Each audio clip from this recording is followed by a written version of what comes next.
కొన్ని రోజులుగా అమెరికన్ యూనివర్సిటీస్లో పెద్ద ఎత్తున స్టూడెంట్స్, ఈవెన్ కొన్ని యూనివర్సిటీల్లో ప్రొఫెసర్లు కూడా తీవ్రంగా నిరసనలు వ్యక్తం చేస్తున్నారు.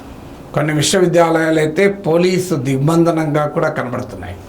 సో ఈ విశ్వవిద్యాలయాల్లో జరుగుతున్నవి ఏంటంటే యాంటీ ఇజ్రాయెల్కు వ్యతిరేకంగా పాలస్తీనా ప్రజలకు సాలిడారిటీ ప్రకటిస్తూ ఈ నిరసనలు జరుగుతున్నాయి.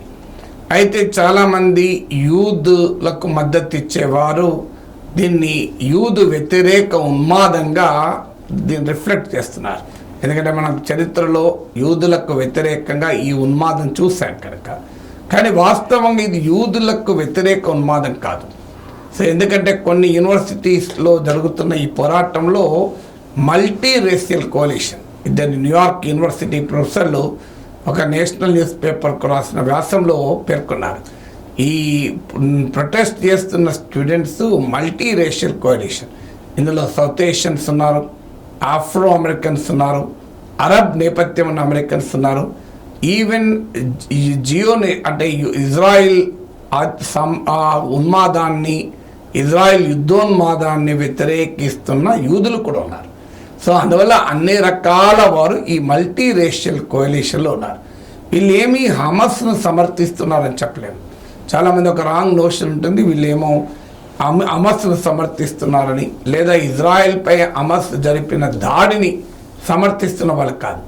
ఇజ్రాయెల్పై హమస్ జరిపిన దాడి ఖచ్చితంగా అందరము ఖండించాల్సిందే, అందులో డిస్ప్యూట్ ఏమీ లేదు. ఎందుకంటే ఏ లక్ష్యంతో జరిగిన act of terror is act of terror. So లక్ష్యంతో సంబంధం లేకుండా యాక్ట్ ఆఫ్ టెర్రర్ని ఖండించాలి. ఎందుకంటే చనిపోయిన వారికి ఎవరు కూడా పాలస్తీనాను ఆక్రమించిన కుటుంబాలు కావు కదా.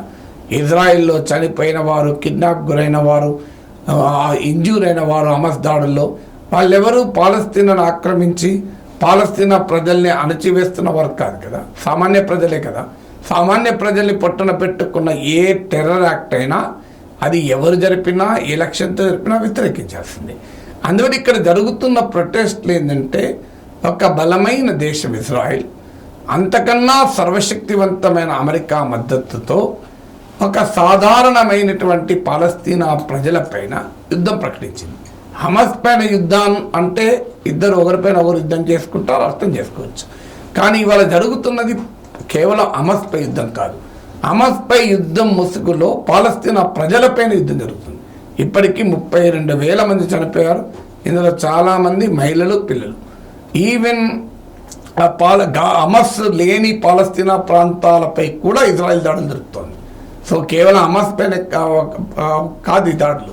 సో అందువల్ల ఈ మిలిటరీ ఆపరేషన్ మానవ హక్కుల ఉల్లంఘన అనే భావన అమెరికన్ యూనివర్సిటీ విద్యార్థుల్లో వ్యక్తమవుతుంది. సో ఈ భావన వాళ్ళు డిమాండ్ చేస్తున్నది ఏంటంటే, మొదటిది to protect free speech and activism in favour of Palestine. అంటే pro Palestine free speech and యాక్టివిజాన్ని ప్రొటెక్ట్ చేయాలి. అంటే మేము పాలస్తీనా ప్రజలకు సాలిడారిటీ ప్రకటించే హక్కు మాకుంది, పాలస్తీనా ప్రజల తరఫున మాట్లాడే హక్కు మాకుంది, ఆ భావ ప్రకటన స్వేచ్ఛ మాకుంది అనేది ఈ విద్యార్థులు ఇస్తున్న మొదటి నినాదం.